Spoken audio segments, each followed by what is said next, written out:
आरोग्य सेवक पदाबद्दल खूप महत्वाची अपडेट आलेली आहे. 17 डिसेंबरचं हे परिपत्रक आहे, म्हणजे आता लेटेस्ट आलेलं आहे. आणि ह्याच्यामध्ये त्यांनी सांगितलंय की तुमचं किमान वय 18 पाहिजे, कमाल वय 38 पाहिजे, कॅटेगरी असेल, माजी सैनिक असेल, तुम्हाला ज्या ज्या सवलती असतील त्या सगळ्या सवलती इथं मिळणार आहेत. त्यासोबत त्यांनी सांगितलंय विज्ञान या विषयासह, म्हणजे तुम्हाला सायन्स पाहिजे आणि उच्च माध्यमिक म्हणजे तुमचं इयत्ता 12वी सायन्स मधून झालेलं पाहिजे. तुमचा पीसीएम ग्रुप असेल किंवा पीसीबी असेल तरीही चालणार आहे.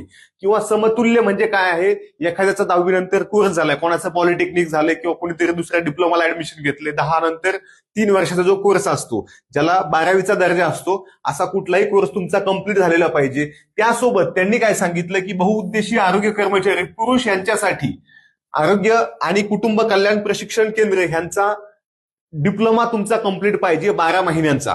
परंतु हा डिप्लोमा तुमचं सिलेक्शन झाल्यानंतर तुम्हाला संधी दिली जाते. समजा एखाद्या विद्यार्थ्याचं 2027 मध्ये सिलेक्शन झालं तर त्याला ते संधी देतात, पुढे तुम्ही 3 वर्षामध्ये तो कोर्स पास व्हायचा आहे. म्हणजे तो नंतर पास झालं तरी चालतंय. सध्या एकच लक्षात ठेवायचं, ज्या विद्यार्थ्यांचं 12वी सायन्स झालेलं आहे, पीसीबी किंवा पीसीएम काहीही घेऊन टेक्निक सारखा एखादा डिप्लोमा झालेला आहे, तर तुम्ही ही परीक्षा देऊ शकता. मोठ्या प्रमाणात जागा आहेत.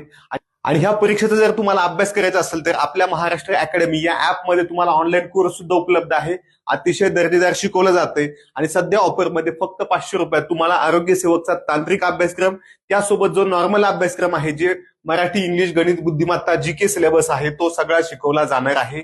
ऑफरमध्ये तुम्हाला फक्त 500 रुपयात हा संपूर्ण कोर्स मिळणार आहे.